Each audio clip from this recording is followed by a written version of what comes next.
So we are starting our Land Your Co-op position event. First of all, thanks everyone for coming today, especially our amazing speakers. We're excited to have you all here today. We're so excited to host this event today. Hopefully, the small workshop will help you to land your co-op position this term.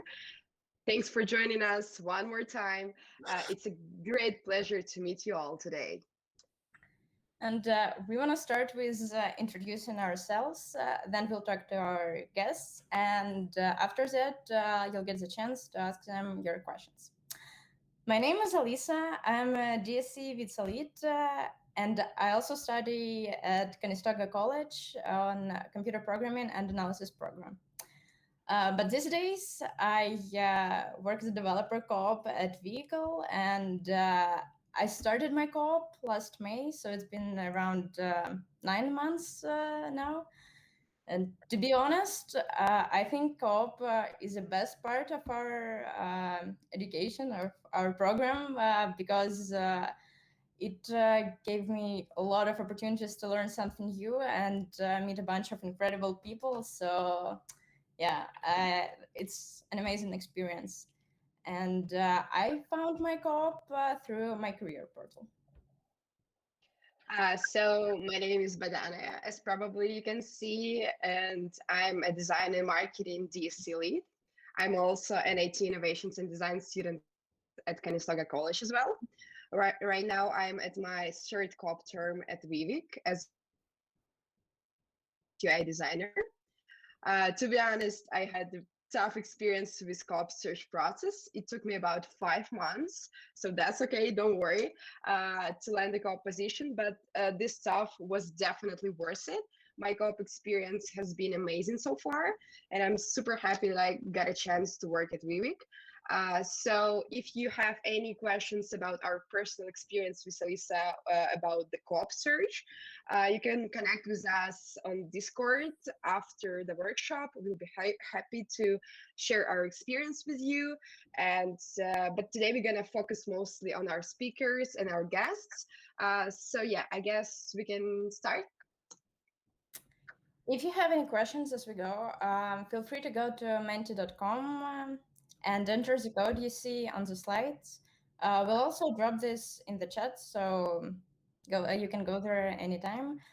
And after we're done with our slides, we'll raise the questions that we got there. It's also anonymous. So, okay, the first company we have here today is Vehikl, the one I currently work in, and we are a software consultancy, and we work mainly with PHP and JavaScript.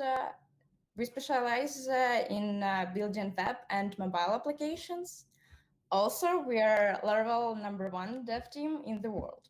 And along with Laravel, we also work with Express, Nest.js, Vue, React. Some of you might have heard about these frameworks before.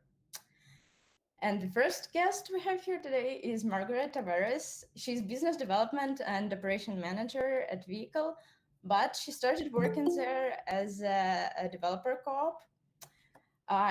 She's responsible for a bunch of things, and yeah, it's amazing how she handles everything.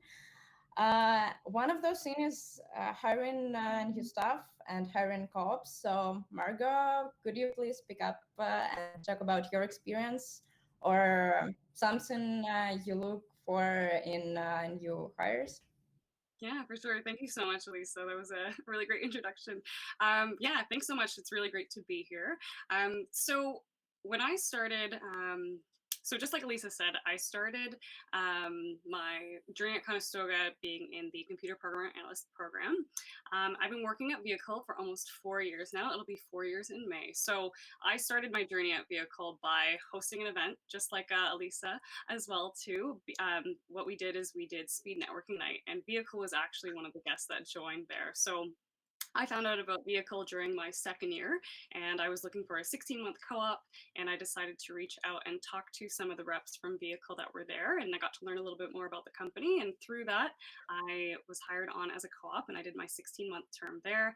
It was super awesome. I got to learn a lot on the job. I got to learn a lot about what it really entailed being in industry, and I really got to see what it would be like after I graduated. Obviously, it went really well. I'm still there almost 4 years later. I can talk a little bit more about Vehikl and what we do. Is that okay with you, Elisa? Yes, sure. That Okay. would be awesome. Perfect. Yeah. So Vehikl, simply put, you can think of us as a huge team of developers. So we have 53 team members, and 48 of them are developers. So we're a pretty big dev shop.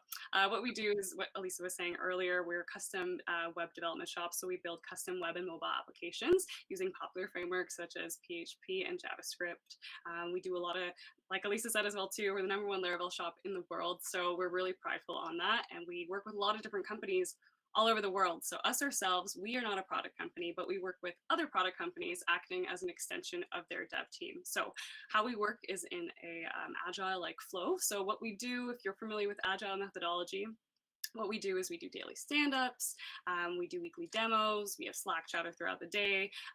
We do a lot of pairing and mobbing, and I know Philippe is going to be talking a little bit about that and how much collaborative work that we actually do at Vehikl. Basically, when people come to Vehikl, what they really want to do is work on their craft. So 3 important values that we do value at Vehikl, you can think of them as a triangle. So at the top of the triangle, we have delivery. So delivery, you can think of the high quality code and design that we deliver for all of our clients and the atmosphere that we provide for all of the developers that we work with on our team. And then the second part of the triangle you can think of as growth. So what we do is we provide a lot of different growth opportunities. Like I said, pairing and mobbing are a huge core aspect of what we do at Vehikl. We do a lot of collaborative work. So if you like working with others and sharing knowledge with other people on your team, that's what we do on a day-to-day basis. And the bottom foundation of this triangle is really having a caring environment. So what that means is being able to provide a one-on-one mentorship, being able to provide book clubs, provide growth sessions, and really having an opportunity for you to grow and engage in whatever kind of career path that you want to go into. We want to be there to support you in that as well too. So we do lots of different stuff, conferences. With COVID, everything has been virtual. So that has been a big change, but it's been working really well for us. And we're a big collaborative team of developers. And yeah, that's Vehikl and how I got started with them. And I love it. So thank you. Awesome. Thanks. Okay. The next guest we have here is Philippe Fleur. He's a software developer at Vehikl, and he also started as a developer co-op. Philippe's passion for programming is inspiring. So, Philippe, could you please talk about your experience, or also could you please drop a couple of notes about technical interviews or how to prepare for them? Oh yeah, for sure. Thanks for organizing this. I think that's an awesome idea. Yeah, so as pretty much like very similar path to Margot, like I joined Vehikl as a co-op. I've loved everything about it. I'm still there. Like I don't plan on leaving. it's a really nice environment. And how did I get this position here? I think this is a story that I love to talk about, because I think it's really important for you to study the companies that you like are available, and then see which company like you want to be part of, and then laser focus into it. Like I can understand like maybe sometimes you're not sure what company you want, but this is kind of what I did in regards to Vehikl, and where I've talked to them, and I was still in my first year when I first like found out about Vehikl, and one of the things that I asked them was like, hey, next year I'm gonna be looking for a co-op position. What do I need to learn to increase my odds of being hired by you guys? And they replied back saying, hey, we do a lot of Laravel, we do a lot of JavaScript. Um, if you're used with MVC frameworks, right, like a model view controller, like that's a thing that we look for as well. I was like, cool. Then I went to talk to my teachers, and I said like, hey, do you guys know previous students that were like co-ops at Vehikl? And they actually pointed me towards someone like classmate of mine called Colin. I talked to him and I was like, "Hey, how did you learn about Laravel?" And he pointed me to a website called Laracast. And on my free time, I was like taking a look at Laravel because I think one of the things that the company really appreciates is when you show that you have like a lot of passion into like being part of that team. It's kind of like you went above and beyond, like looking into things that like would distinguish yourself from like the other applicants, right? So I thought that learning Laravel and using Laravel as like part of my application to them would help me. And I strongly believe that that was a thing that helped me land the position.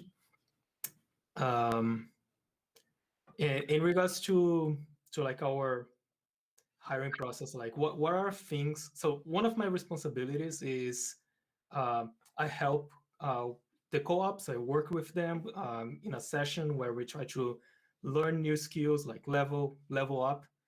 And I'm also another of my responsibilities is kind of go over the applications for people that are like joining the team. And one of the things that I really appreciate when I see is if you have lots of side projects. I think that's a huge tell that you have like passion for developing.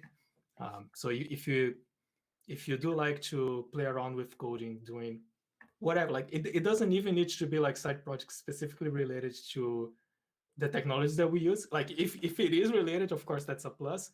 But as long as you're like playing around with like different side projects, I think that that's tells a lot. Um, and of course, like as Margot was explaining, mobbing is key in how we function. We're always collaborating, always working together, trading ideas. So if you're someone that is nice to work with, like if you're like a team player, like that's that says a lot. Like that's another key thing that's gonna really help your odds of being hired by us. Um, and sorry, I'm kind of going all over the place, but yeah. Go on. And another thing that I want to mention as well is that Conestoga has a lot of resources that are there like to help you. Like I honestly, for example, I'm so happy that Kitty is here because like she is one of the people like that helped me a lot as well, like getting this position because it's the what can I say? Like they have way more experience than us in like what we need to do, right, to increase our odds. So like it's I don't know, like try to talk to people, like ask for help. It's not a sign of weakness. It's just a sign of understanding that you don't know everything and that other people are able to provide you with like information that could guide you. But like of course, it still depends a lot on you and you need to um, do the work. Like it's oh yeah, another thing that I think it's pretty nice to have is if on your side projects, if you have a portfolio website, I think that is amazing. It's again, it's not like required, but if you do have like a portfolio website, I think that that's one thing that helps distinguish you from other applicants as well. Yeah, and in regards to Vehikl, just complementing what Margot said, um, on the side of like focusing on growth, we dedicate an hour and a half every single day to just improve as developers and like grow.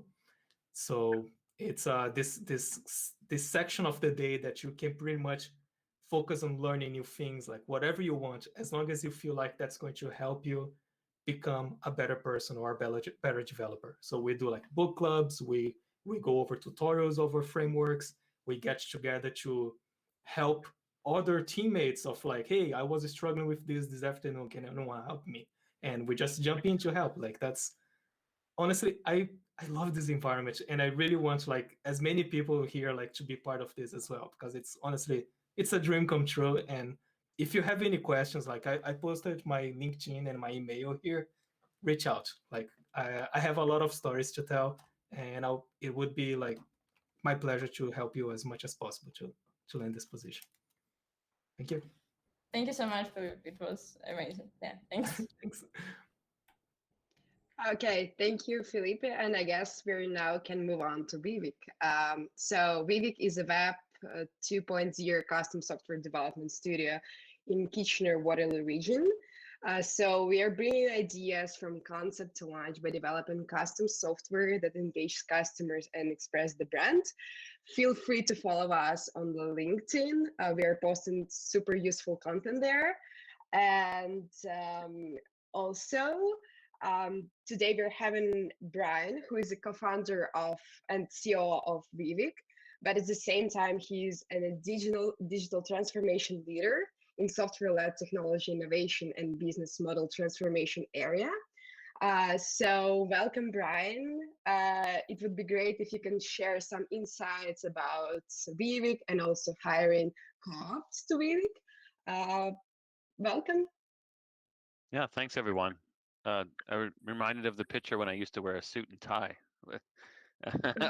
Those days have passed. So I've had a lot of years in corporate world, and I'm really enjoying, in the startup world here and in the local community. So yeah, we founded Weavik. Weavik is a software company. We actually founded in January of this year. Sorry, of last year, and but it's a combination of three companies that have come together. That each of the founders have over 25 years experience in the software development and delivery industries, and we merged each of our companies in to form Weavik at the beginning of last year. And we've had just a lot of fun over the last year. We went from 0 to 30 people strong in our company, and we're having a lot of fun building really awesome projects. Just launched a delivery project with Labatt this week, and it's going very well. And we're just having fun working with all the startups that have great new ideas, and larger companies that are looking for just great help in the region. And it's just been a joy. I'm super happy that Bodena had a hard time finding a co-op.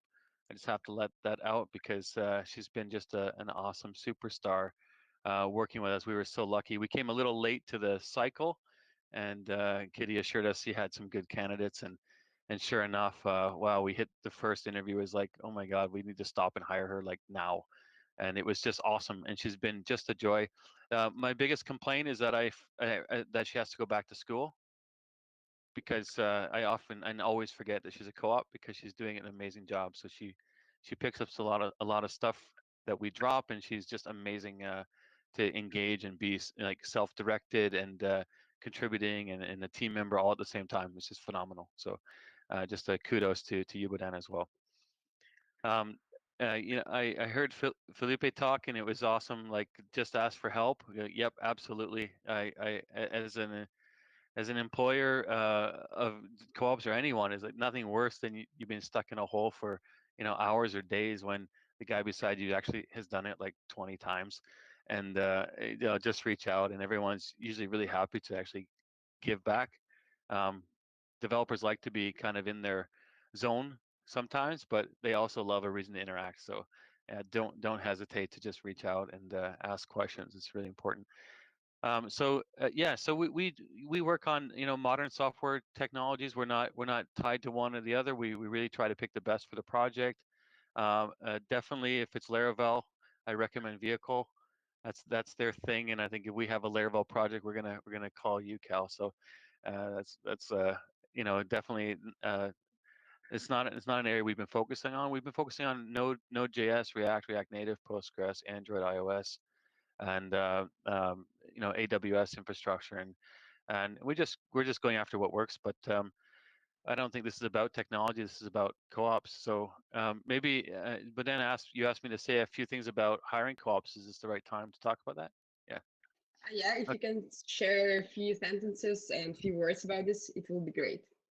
Yeah. So I have good news and bad news for co-ops. The bad news is you know everything that all your peers know because you were in the same class, right? So what do I look for in a co-op? I got to look for anything that's different than that.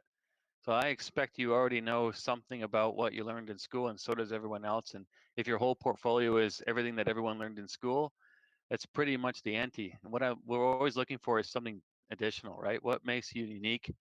Uh, I want to have a smooth and easy conversation. I want to connect with a human being for sure.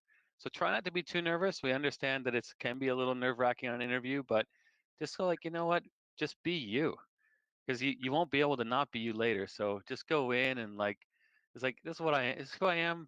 This, yeah, I don't know everything. I'm a freaking co-op. It's like, no one's surprised, right? Everyone knows that's what you're applying for, and just be you. And we always look for something a little additional.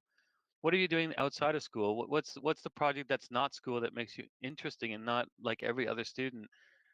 So look for those little gems, right? And feel free, just connect on a personal level, because from student perspective, you may be an A student or a C student.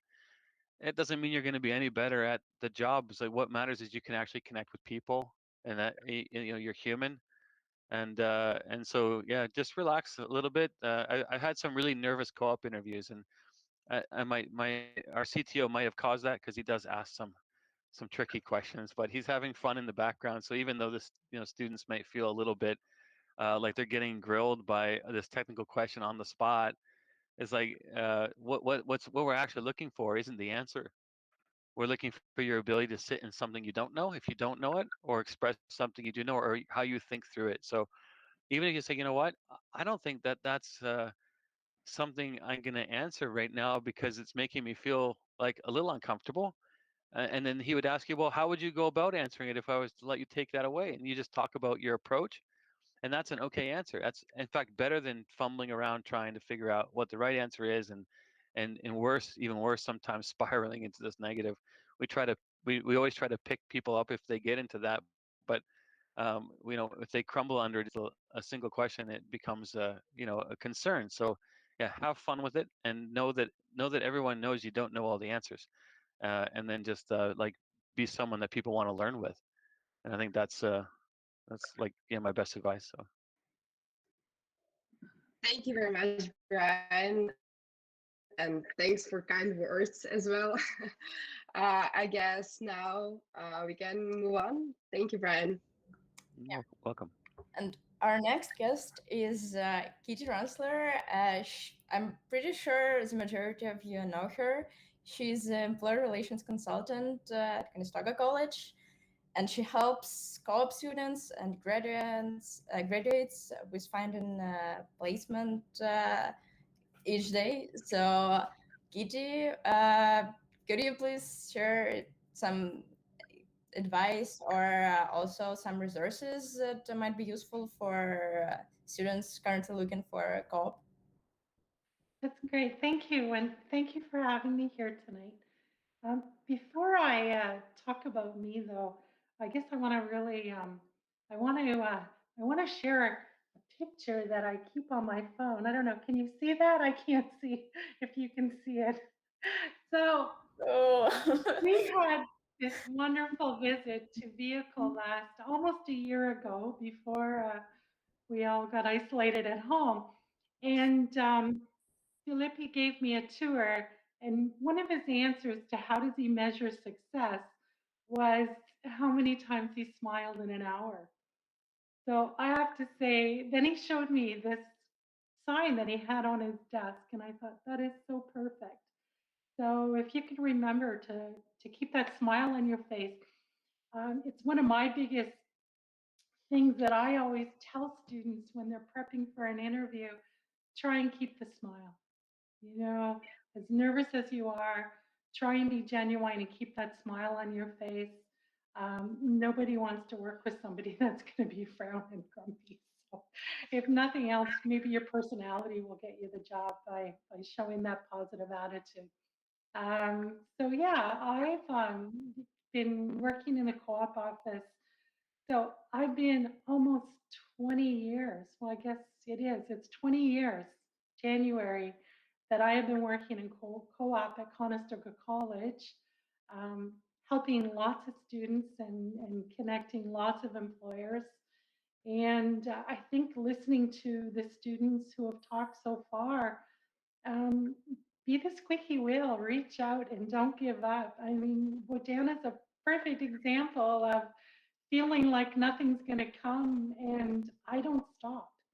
Um, we continue to help you find work right up until that very last day.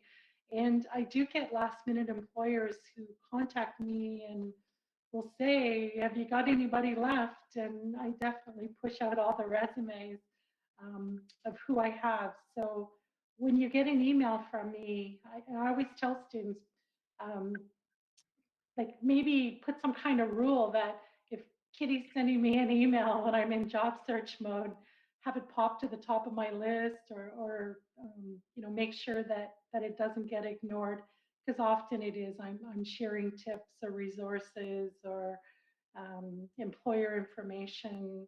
I often will collect resumes ahead of time and kind of keep them in my back pocket so I can share with maybe somebody who's not sure if they're going to hire. So yeah, use the co-op office, and your co-op advisor, Susie, Sue, they're like care. They care so much, and they're there to help you. So utilize us, reach out. We're here to help. We're pretty passionate about what we do. We really enjoy our jobs. We enjoy helping students. And be like Philippi. Keep the smile. Thank you.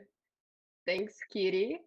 And now, last but not least, we're having Cal Vettel, who is a passionate audience-focused communication professional who truly likes to help people and businesses find easier, more natural paths to growth and success. He loves to coach, mentor, and help in areas of marketing, sales, strategy, and communications. And he enjoys helping others with presentation and public speaking. So that's what he's gonna do today. So Cal gonna present and learn and teach our students how to behave during the interviews, how to self-pitch, and how to be yourself. So please welcome Cal. He gonna share his slides now. I'm gonna turn off mine. Okay. Cal, please share your screen. I'm trying. I'm doing everything you told me to do. So if I listened properly, it should be happening any second. Yay! Tell me when you see something. We're seeing our faces. Well, that's not what I want. What I want is I want to see this here, and Yeah. I will open it up to that. Awesome. Now, can you see my first slide? Yes. Perfect. First, I want to thank Bodana and Elisa and Kitty, because frankly, without them, this wouldn't have been put on, and I wouldn't have the opportunity to talk to you today. And I'm pretty excited about that. You'll notice that the title of my presentation is a little bit odd, because this is all about interviews and so on. And I'm calling it No More Interviews. And I'm going to explain why in a second. But the key is, what I want to do is I want you to walk away feeling better about yourself and the whole situation. And what I'm really glad is, I'm glad that Brian in particular has said that a lot of things that he looks for. I think he kind of maybe saw some of my slides, and if he did, then I'd be mad he stole my thunder. But the reality is, I know he didn't. So I'm going to move on, and I'm going to tell you a little story. It's about No More Interviews, and this was my first day. For all of you that live in Waterloo, you probably know that building, except you've seen it behind the gates.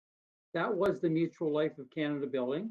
It's now Sun Life, and there's the old one in the front, the new one in the back. And why I'm showing that is because in one of the nice offices upstairs, there is a beautiful office that has a fireplace. And once upon a time, I did what some people have been talking about so far. I call it trust-based referred lead networking. And what it is, it's really finding someone you know and trust and getting them to, in some way, introduce or suggest who you should talk to. And that's what I did one day.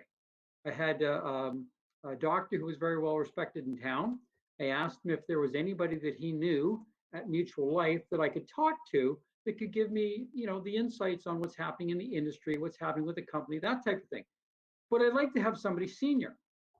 So what he did was, he said, well, you can use my name, but I'd like you to call John Panabaker. I didn't really know John at the time. I just kind of had heard the name. And so who he was referring me to see was John Panabaker, who was the chairman of the company. And he had one of those nice offices with the fireplace. So I gulped, thought about what I wanted to talk about, and then called him up. And because of the strength of who had referred me, he said yes. It was probably the most important meeting of my life. And I met him actually again a few years ago when he was pretty much in a wheelchair because I was pretty old by that time. And I thanked him because he was the one that taught me that if you really want to and you've got something to say and you value what the other person has to say, you can talk to anybody. It doesn't matter what their position is, how high up, what company, or anything, but you have to first believe in yourself that you're worthy of having that discussion. So the trust-based refer lead networking program that I talk to people about and coach them in, it's really a basis for discovery and exploration. And I've already heard 2 stories here today of 2 of you that have done that. That one meeting changed my life. At the end of the meeting, I asked him a very interesting question. I said, Mr. Panabaker, you're with the 4th largest insurance company in the country. I'm working with the 4th largest bank in the country. But you have a fairly senior position. I don't. I said, why did you see me? He said, well, first off, because of who referred you, and because you called me and asked for an appointment, he said, anybody that would know the 2 relative positions and would do that was probably worth meeting. That has stuck with me for my entire life and has made a huge difference.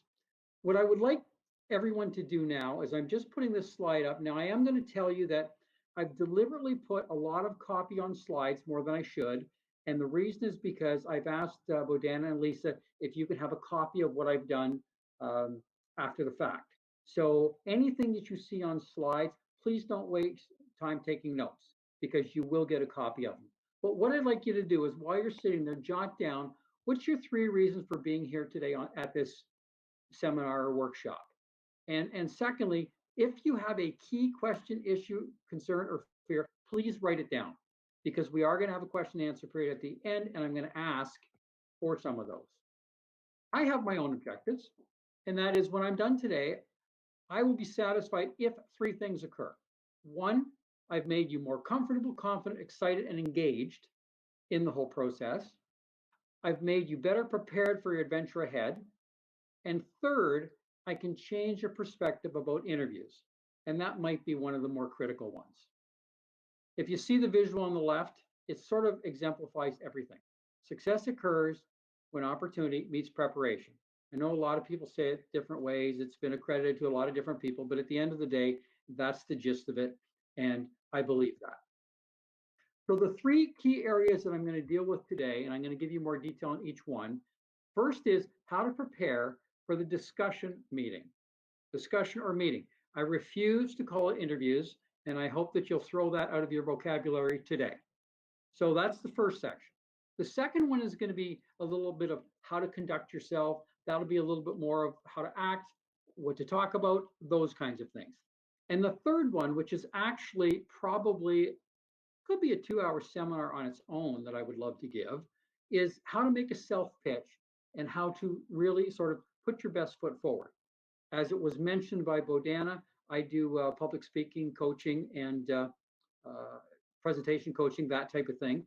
And I won't name the other school, but I did one for just down the street. I did 2 of their classes just in the past semester. So let's get right into it.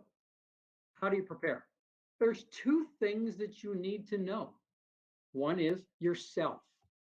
And the other, and the one that people typically forget, whether it's in marketing communications, whether you're having a meeting, anything, is knowing your audience, knowing the person, knowing the company. If you're giving a presentation, knowing the people that are in it so that you can understand things from their perspective.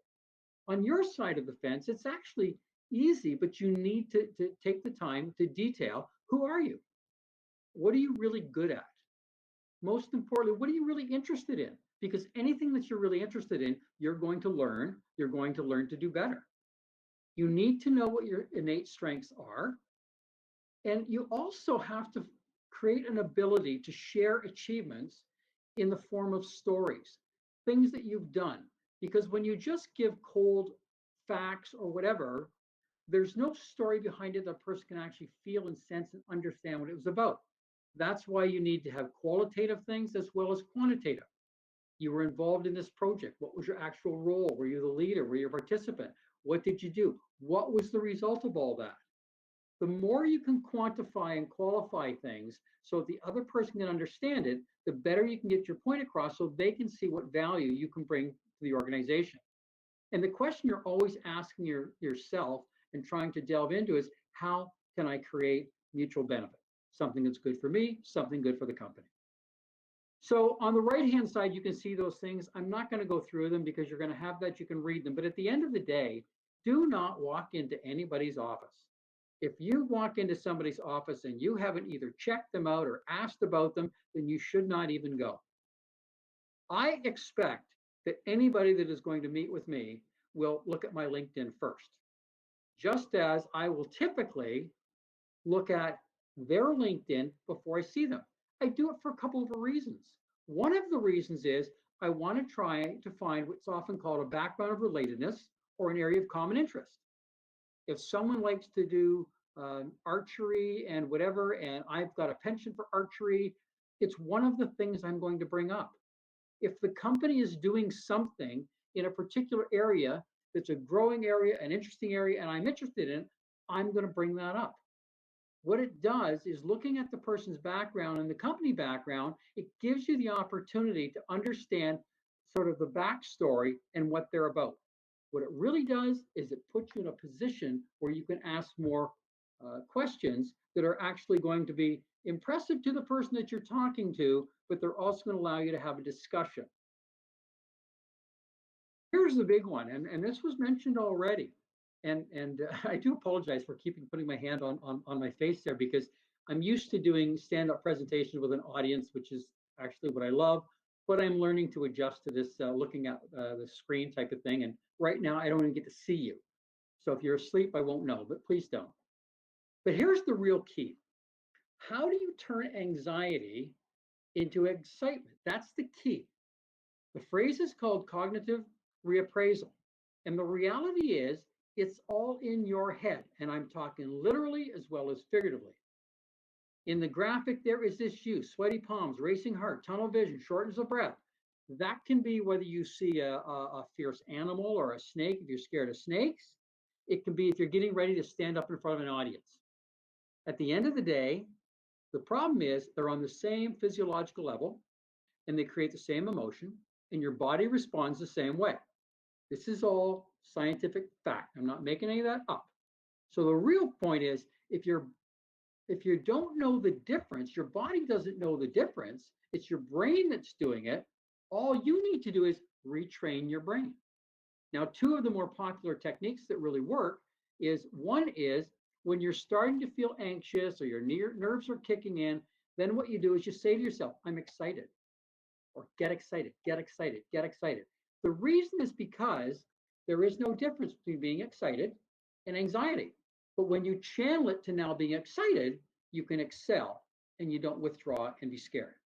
Mel Robbins has a book and does speeches all over the country, all kinds of YouTube talks, everything on the whole concept of her 5-second rule.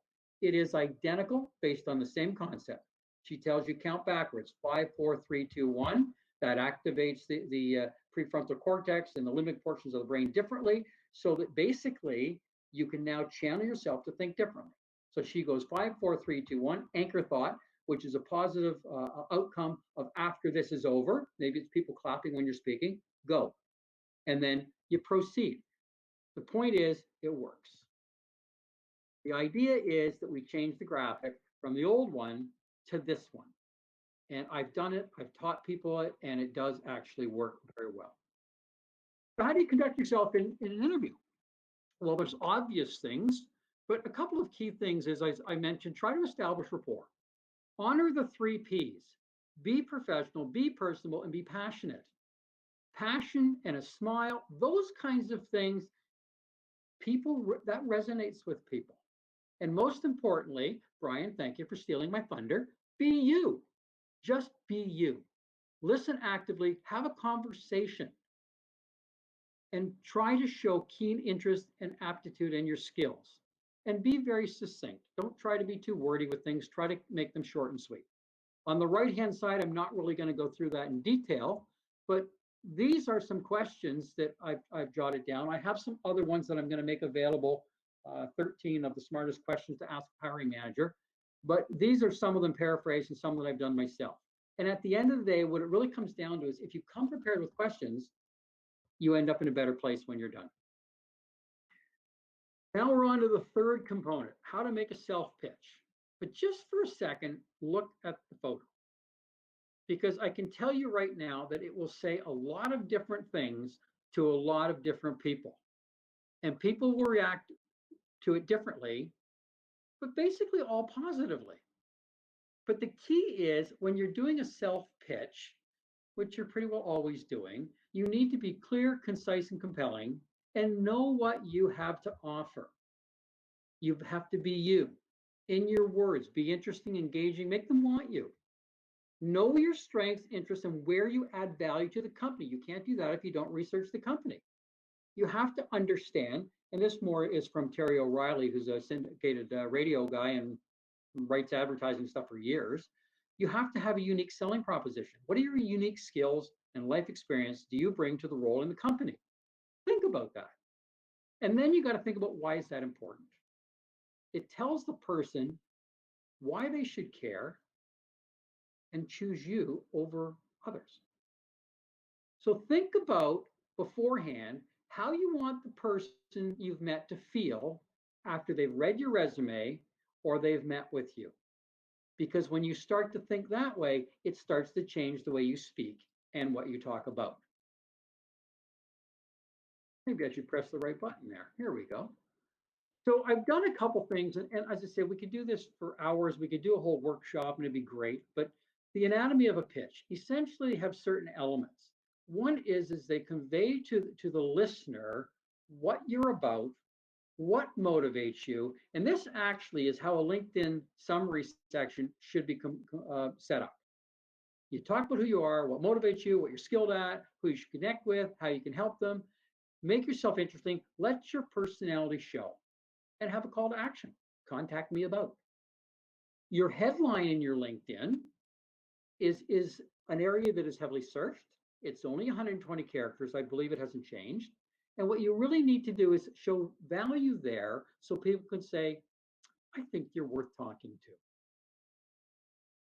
Using a couple of examples, I've got one on the left, which I know you looked at first because most people read left to right, top to bottom, at least in our culture. And so you looked at student immediately. But if you look at that, you can see there's one, good, not great, but good. My name is Jordan Sample. I'm a student enrolled in the Design Technology Co-op program at Conestoga College. I enjoy working and studying in the field of UX, UI technology design. And I'm looking to gain more hands-on experience outside of the classroom. Where'd that classroom thing come from? Where I can learn and help put what I've experienced to help a local, vibrant business grow. You've kind of said it all and did it in just a few sentences. Mine needs some work, but my name's Cal Waddell, and I help people and businesses find an easier, more natural paths to grow and succeed. My passion lies in helping and inspiring others. This results in creating more focused communications and strategies that result in improved performance and profitability. I just broke my fundamental rule that I teach, which is don't read your slides. But in this case, I needed to sort of tell you what they were. The background story to that is really quite simple. Wear your heart on your sleeve. Make sure people understand what you're about. I'm just canceling that noise there. That's telling that my 15 was up of my 15 to 20 minutes. A corporate pitch, this I'm showing you just out of interest. But when you hear people do their elevator pitch on what they're all about, a lot of it is as rambling as heck and is focused on themselves. A great elevator pitch is focused on the other person and what you do for other people. So I'll let you read that one on the side. And Jeffrey James, who I've done a personal course with and coaching, was one of the chief writers for Inc.com and Inc. magazine for years and years and years. is one of the best sales messaging gurus in North America. And that's one of the things that he says. So I guess what I'm really saying is what really matters is results for the clients. It's what you do for other people that makes the difference. The better you can communicate that, the more someone's going to say, we want you here. A few final thoughts. Change your perspective. Do it today. Even if they say interviews, don't think interviews. Just consider them as discussions and meeting. You will be amazed at how much that reduces your anxiety and makes it more enjoyable to have these conversations. Just replace anxiety with excitement. It can be done. Research and prepare. If you don't research and prepare, don't show up, because anybody good on the other side is going to go, you know what? You just don't work hard enough and didn't want this hard enough to know anything about us. And then you ask stupid questions too. So do your research, prepare properly. You do have something to offer. Everybody has something to offer. They just need to know what their unique skill sets are. And most importantly, be yourself. So let the show begin. Let the fireworks begin. Get out there and start talking to people. I'm glad to hear that 2 people specifically said today that they contacted other people who had introduced them to other people. Next thing you know, they're working there. So it does work. By the way, that photo, that's not random. That's one that I took myself, and you can't see it because it's too small, but my daughter's one of the ones dancing on stage there.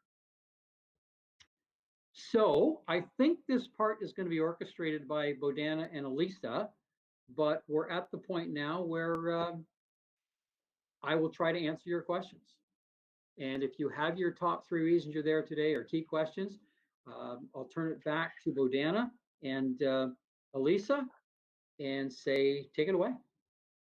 Thank you very much, Cal. It was such a nice and useful presentation.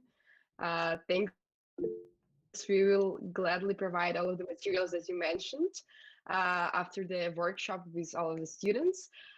Thank you very much. We're gonna now move on to Q&A section from students. Yeah, you feel free to ask your questions in the chat or just turn on your mic and speak up. But for now, I guess we have also questions that are coming from menti.com. So I'm passing the word to Elisa. Yeah, so we get a couple of questions there. And yeah, once again, reminder, if you don't want to talk, you can just go to, follow this link, go and enter the code to drop your questions down there. And the first question we got, technical skills and personal projects aside, what personal traits and skills are you looking in an applicant? We kind of touched on that over the last half an hour, but yeah, maybe some of our guests could drop a couple of notes. I'll chime in if you can tell me how. How do I, can you hear me or not? Yes, yes. Okay. What I'm going to say is, those are the kind of questions that if you actually think about it, if you always put yourself in the shoes of the other person, you'll be able to figure them out. Because if you know the company and you know the individual, you should be able to sit back and go, this is what they want and need. These are some of the things that I have. So rather than me telling them that I've got the record for most euchre games run one, tell them the stuff they want to know, but just think like your audience member. When I do public speaking coaching and when I do public speaking, I always engage with the audience and I try to figure out what they would want to know, because that gives you the clue as to how you want to deliver it. I'd like to hear Kitty's take on that.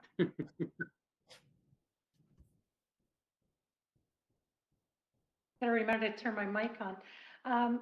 You know, I agree, and it's something that I'm always coaching students myself.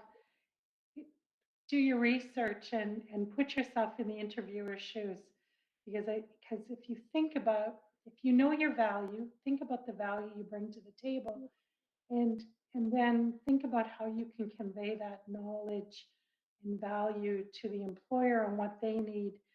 And I think if you always think of yourself as, well, what if I was interviewing myself for this job? What do I want to hear? And I think Margot might be able to throw a little bit to that as well. Definitely. Thanks, Kitty.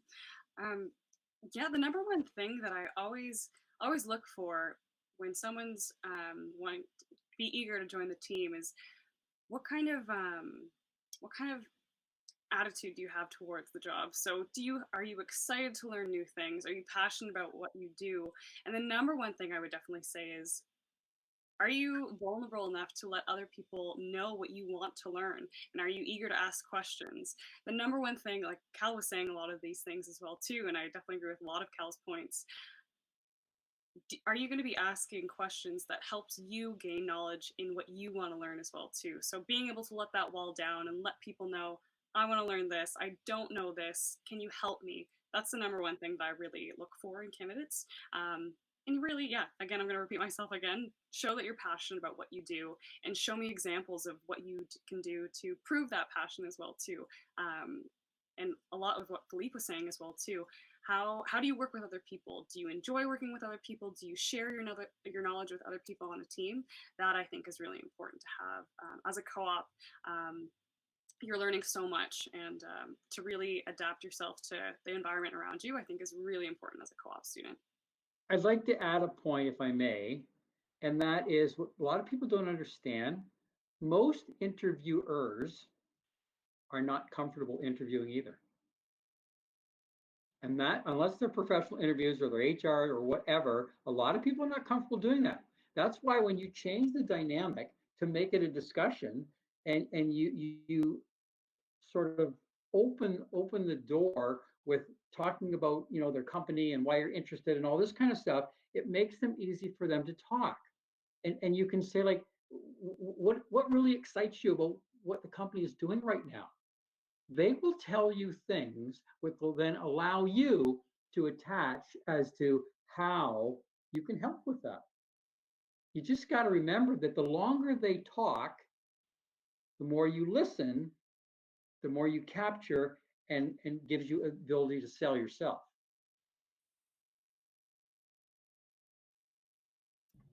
That's just gonna back up on Cal there. It's the best advice ever.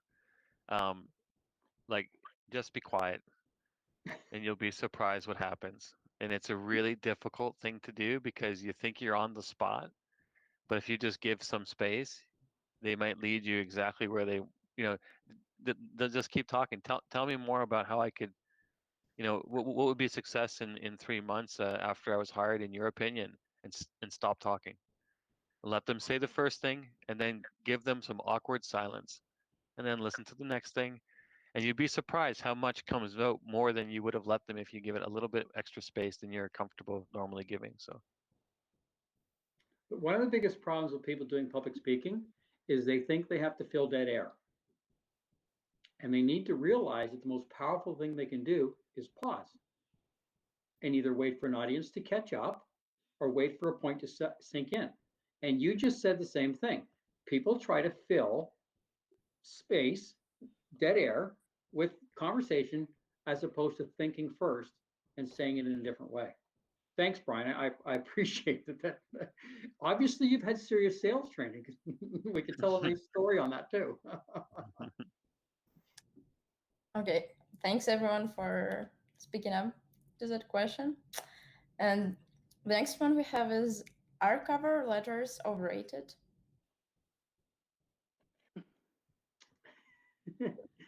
Is that of me? I'll answer that two ways. The way I believe and also the politically correct way. Okay. At the end of the day, if something's going to HR, one of the things that they tend to like to do is tear off the cover letter and go right to the resume. So you should design your resume in such a way that if they don't read your cover letter, you still have it following a strategic purpose, which is why there should be a profile, why there should be highlights, why you should have all that stuff before work experience. On the other hand, what does the cover letter do? The cover letter, if you do it properly, and there's a lot of resources on that, and I've given some to people, is it really allows you to take what the company articulates as what they need spit it back to them that you've heard that, and then come in with your skills and examples of where you've used those skills that address that. So the cover letter is perfect for that, as long as you understand its purpose is to basically get your point across before they read something another way, and tie directly to what they're looking for, to how you deliver it, and give some key bullet point examples of things that you've done that, whether it's relevant or not, they'll go, wow, we could use that skill here.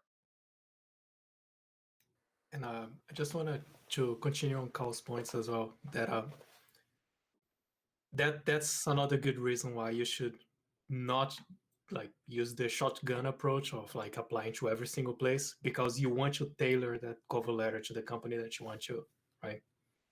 Like I do realize that sometimes it happens that that person is going to make like one template and it's just going to change the company name and send that to other companies. That cover letter is not going to help you. Yeah. I'll also include that to me, it's the first chance for you to have a conversation with me. So what I look for, and 80% of the time, it's not that. But when it is, it's really effective. So it's the first chance to have a conversation with me and help me understand a little bit about you and how you want me to interpret your resume. Because to me, the resume is like this, bland list of facts that starts to look like every other resume. So it's your first chance to have a conversation. So if you care about it, take the opportunity to have like a first conversation. But if you're going to template it, just might as well just not even include it. And it's not bad if you're doing that, but it's not helpful either if you just template it. So. Okay, I can't use actual numbers on this, but when I worked in executive search, what I can tell you is there's a very, very significantly high percent of resumes that are bad. And when I'm presenting a client to a client of mine to a client we have, like a company who's looking for something, I deliberately created a document in front of that, which essentially gave all the highlights of this person and all these top things. So that way, if they read, and then I did it as a PDF where I forced it to be on top. That way, they could read my good story of them first before they read their resume, which was often a piece of trash. I just wanted to add one thing to tack on to what Brian and Cal are both saying as well too. I definitely agree. It's a good way to show off your personality and start that conversation, and really provide some background research of why you're really interested in the company as well too. One of the best cover letters I've ever written was showing what really intrigued that applicant to join our team as well too. What kind of things match up with what you're passionate about that we do, and how can that really grab my attention? And those are the ones that I feel like have really spoke to me and made a big difference with other people that are applying, being able to tie in what you love to what we love doing as well too. So great way to start the conversation. Yeah, and if I could just add one other point, because I do talk to a lot of HR specific people, and often HR is screening you first. And they may not read your resume, they may not look at your cover letter right away, but often when it comes down to a tiebreaker or, bringing that pile down smaller, that's when they'll often go back to the cover letter part and say, okay, where does the cover letter fit into this resume now? And then those are the candidates they take forward to the managers, because they're not taking everybody forward.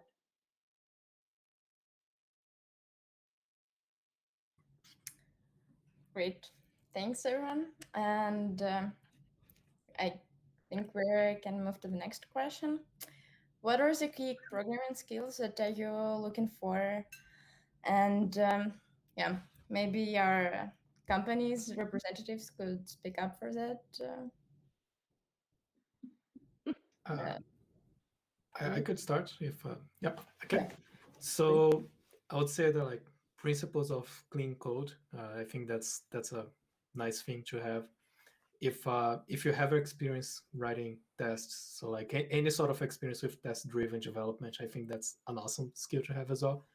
I'm mentioning stuff that like if I see that the person has that, like it kind of like shines to me. Like it's, yeah, I'm sure other people here are gonna be mentioning other examples, so I'm gonna stop over here. Thank you.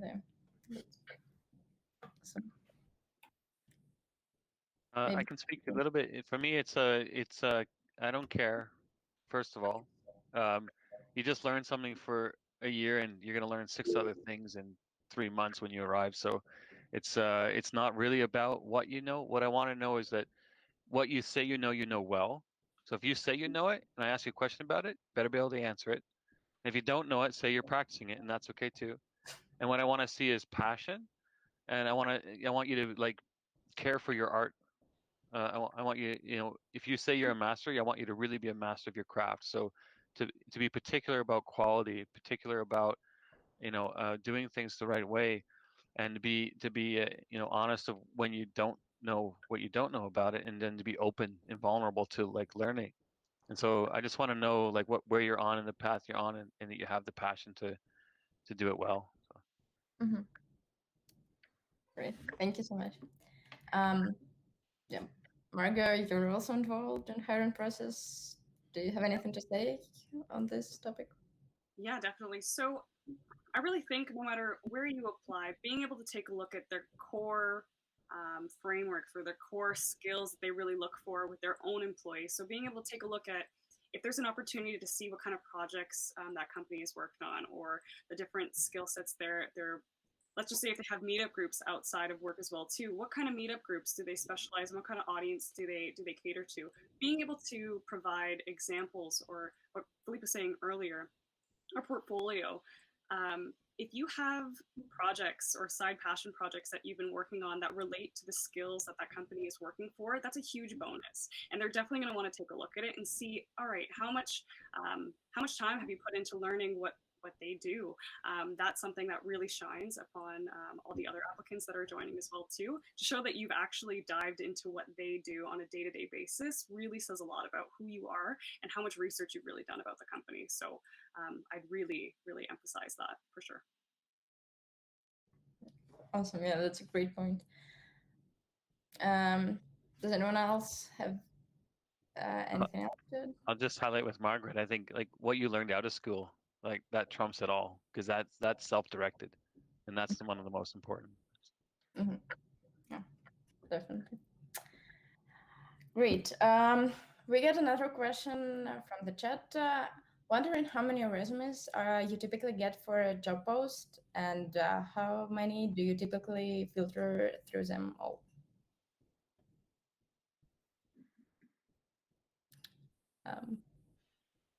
Margot or Brian?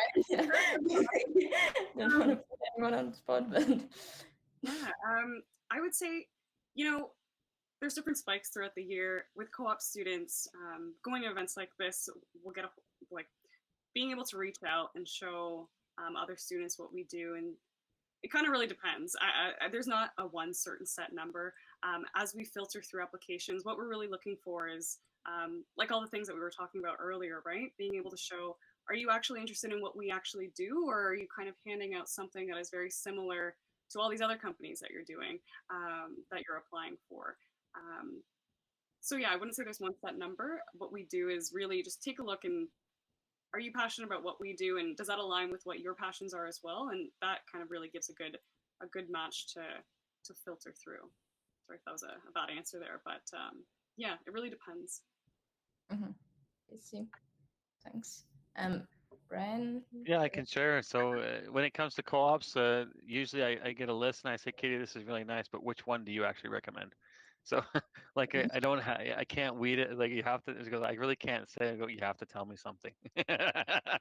So try to find a shortcut. And sorry, was that bad, Katie? Sorry, is this recorded? Yeah, so I'm going to jump in there and say, no, I can't be biased. That's what she says. Put me on the spot there. I do get that all the time, though, and I'm very, very politically correct. But I will maybe add to all the comments. I'm not afraid to tell an employer, these are the students that communicate with me, follow up with me, are really good, attitudes, what they've demonstrated. So, if I won't say that you have a bad attitude, but I will tell my employers who's got a good attitude, who does stand out, who's really, really making an effort to get a job, and I will be your champion. Yeah, Kitty is your first trust relationship with employers, so take care of her. One other comment that I wanted to add there too. I'm so thankful for being able to work with Kitty and to understand and get guidance from her. And that's one thing that every student I definitely recommend. Reach out to everyone that's around you. You have no idea how much experience they have, and they're so happy. I mean, Kitty, you've been so great. I can't even explain how much you've been able to help me when I was a student. Being able to just think about all these questions that you've had. I know like so many people are happy to help you and see you succeed. So if you can make yourself vulnerable and just ask people, they are more than happy to help you. And Kitty has been such a core part in my journey since I was in school to now working full time. I'm so thankful to have that relationship, and yeah, never burn a bridge. You never know how one day, maybe in 10 years down the road, I'll be Kitty. You'll help me on something crazy as well too, right? So always be thankful for everyone that you meet and keep those relationships up because you'll never know what's going to help you down the road. I would like to share one comment about resumes from having been in executive search. First off, resumes in some respects are really an anti-selection device. It's a way to weed people out quickly. And what we used to do, this is a secret, don't tell anybody, but when a company would post a job and it was probably going to be relatively popular and they'd probably get 200 or more resumes, we would wait for about a week to 10 days. And then we would call them, the executive search firm, and say, hey, I saw you posted such and such a job. How many resumes did you get? Like, did you get a couple hundred? Did you find any that you really, really liked, or was it just too much to go through? Why wouldn't you consider having us do that for you? We'll vet them all and we'll only give you the best candidates. That's how we would try to get business. Oh, that's Because the point is that whether you're HR or whether you're the principal of a business, you don't have time to go through those things with as much care as the person writing them. So what you need to do when you're doing a resume, when you're doing a cover letter, is your resume's got to be eye candy. It's got to be designed in a way that it looks good and invites readership. If your first paragraph is that long, that's a fundamental rule in marketing and in direct mail. Don't even bother sending it out. Because if your first sentence is more than 17 words, people often won't read it. They'll just throw it in garbage. 17 is not a hard and fast, but that was an old rule. But it just goes to show you that if you're thinking about the audience, you will write it in a way that's easier for them to digest. And that makes all the difference in the world.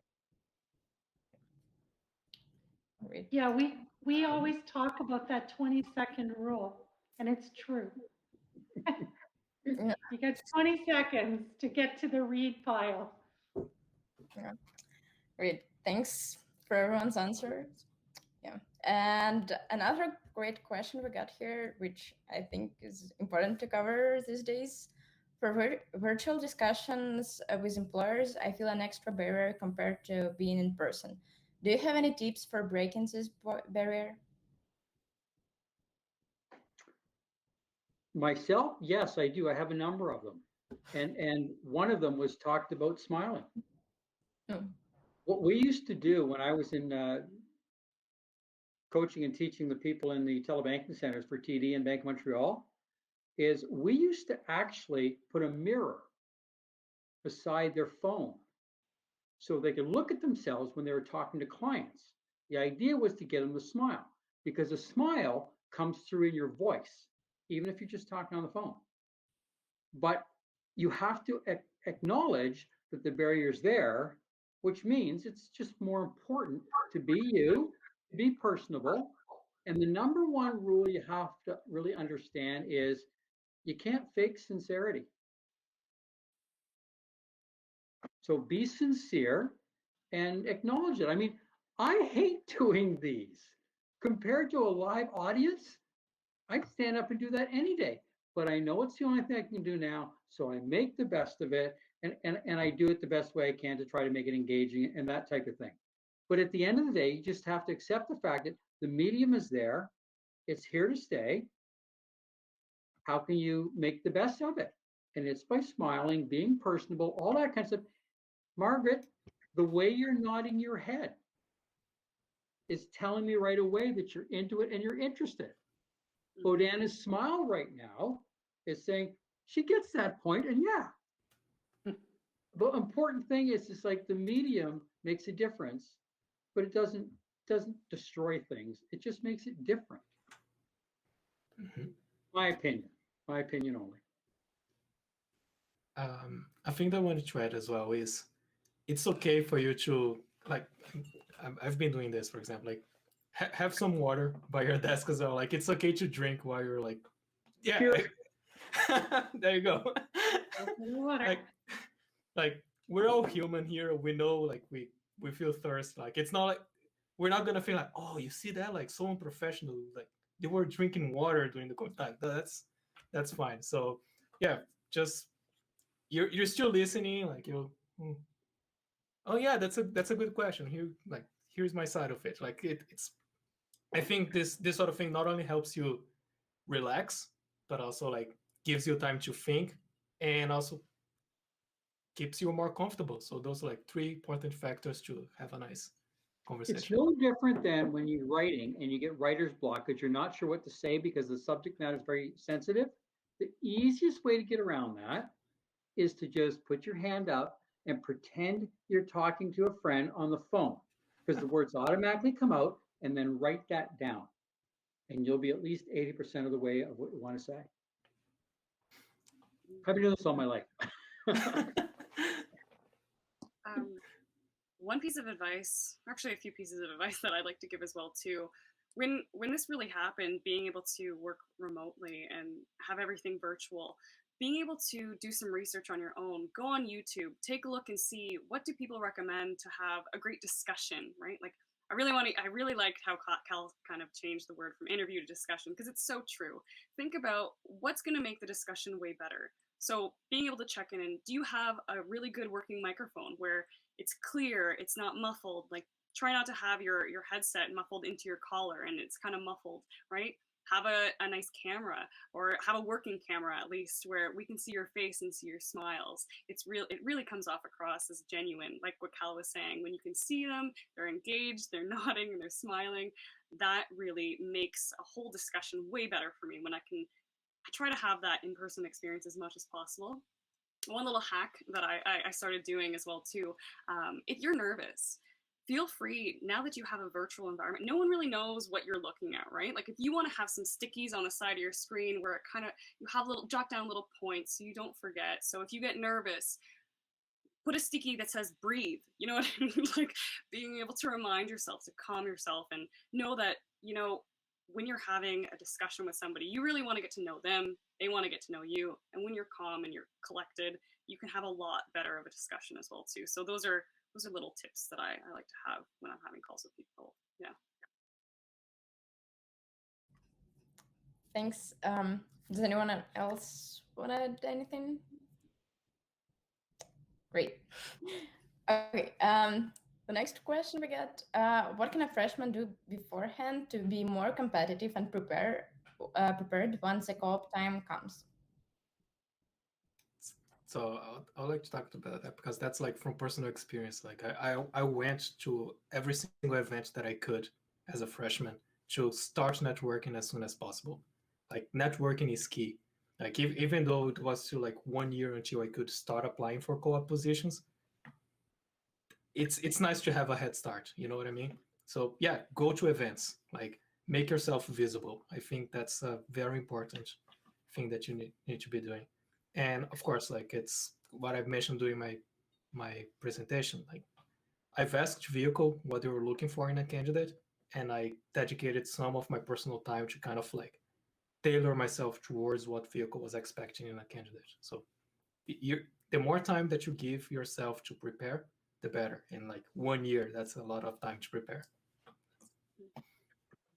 One thing I wanted to kind of piggyback that off too, Cal, on one of your slides, I think I really agree with that quote where success is being able to be prepared for those moments. And I've caught myself saying and giving this advice to so many people. being able to prepare yourself for those moments is really good, is what's going to get you that success. Success isn't given to someone that just kind of takes it by chance. It's being prepared for that moment. So when that moment comes to you, you can you can go 100% and deliver what you've been striving for all this time. So I really agree with what. It's used in sports a lot. It's also reversed many times, and it's accredited to probably at least 10, 15 different authors going way back. There's a lot of different takes on it. But one of my favorite things, and this will very much date me, but back when, and it relates to success and luck and whatever, back when the New York Islanders won 4 Stanley Cups in a row, which was nice because the Montreal Canadiens won 5, so we hold the record still. But basically, they asked Billy Smith, who was their top goalie, who was just outstanding, MVP, and they asked him after a game. The announcer comes up to him and he made a comment. He said, Billy, he said, you were really lucky out there tonight. Billy was totally offended and shot back instantly. He says, you know what I've noticed? The harder I work, the luckier I get. The guy didn't say another word. But it's true. I just add the networking is so important. And I know in a virtual world, it seems very daunting. How do we network? But just being at an event like this tonight, put your picture on, take your mic off, ask the question. If you're comfortable enough, try and ask the question in person rather than typing it in the text, if that's the venue that's allowing it. I do a lot of virtual networking events for students, and I'm always encouraging you to put your picture on, turn your mic up, but ask the question rather than typing it in the chat. Those are ways, and even if you do have, I mean, I know for video feeds and stuff, sometimes you have to have your video off, but have a profile picture so I can see what you look like, even if it's just your profile picture. And that all helps in a virtual space. And also, there's so many virtual meetups happening still. Hacker Nest. We all went to, well, you all went to Hacker Nest. I only went to the odd one. But Hacker Nest was a huge social networking. They're doing it still. There's still Hacker Nest every month. They're doing some really cool mentoring meetups. Tech Toronto has got some really good virtual meetups and networking rooms. All these job fairs that are coming up. Um, they're all opportunities for you to put yourself out there and network. And again, I cannot emphasize to you enough, they need a visual. They need to see your face when you are going into those rooms. And maybe some of our guests can add to that. But I think you still, even more, it's important that you're out there virtually networking right now. To go further with that, there are a lot of people that will say that if you don't put your picture on LinkedIn, people immediately wonder, what are you hiding? Is it a spoof account? I mean, it could be a spoof account with a fake picture, but people don't think of it that way. They think, oh, there's a picture there, it's more legitimate. And so the bottom line is, it's like people should be doing that, and they should, let people see who they are. I mean, if I was concerned with how good I looked when I was on stage, I would never be on stage talking. Good point. And yeah, thanks everyone. Does anyone from the students we got here wanna speak up and ask their questions?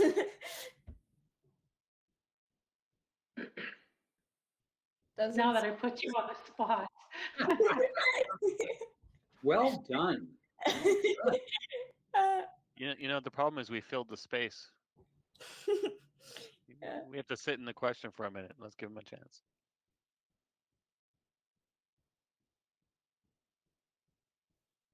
Come on, guys. Well, maybe I can talk a little bit. I do not have any specific questions, but I'm very grateful for that you gave so many useful pieces of advice. And yeah, I'm a little bit nervous, so I will not forget about my water and breathing. So yeah. Um, yeah, generally, thank you so much. It's very informative and very useful information. Yeah, thank you. I really enjoyed it. Awesome. Thanks for speaking up.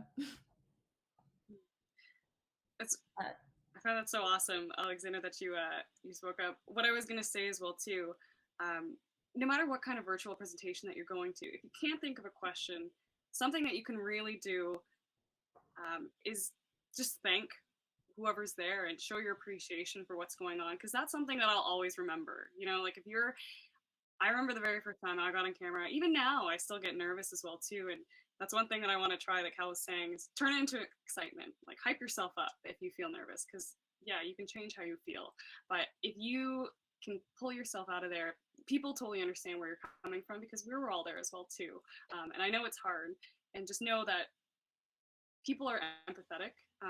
And if you put yourself outside of that box and really try, people pick up on that. So I'm thankful for anyone that does that, and I think it's great to see, and it gets me it makes me remember you guys. So that's awesome. Generally, the biggest critic is never someone else. It's always you.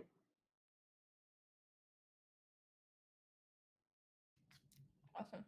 And we're running out of time, but maybe we can squeeze in one or two more questions. So, do you have any memorable moments when you interview a co-op candidate, and what makes this candidate stand out? Does anyone have any? Um, so one memorable moment that I really appreciated, and Brian, you were saying something along the lines of this too, where so one memorable moment, sorry. So let's just say, what's a good example how to explain this without saying it? If you find something that's interesting about a company that you really like, if you were to reiterate that to them in the discussion, like let's say you go on their website and you find a paragraph that really speaks to you, that makes you feel like that's definitely the environment I want to work in.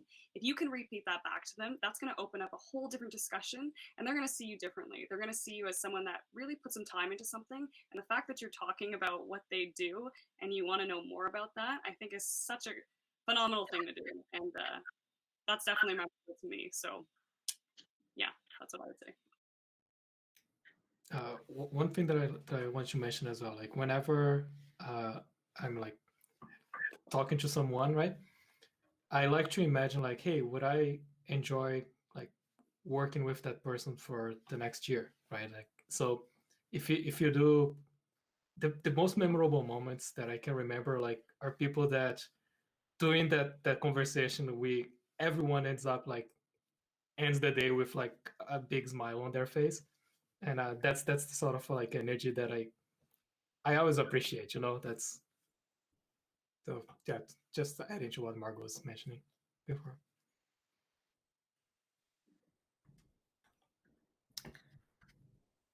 Awesome, great. And I guess this should be our last one. What is the most significant challenge in securing a co-op, and how to deal with it?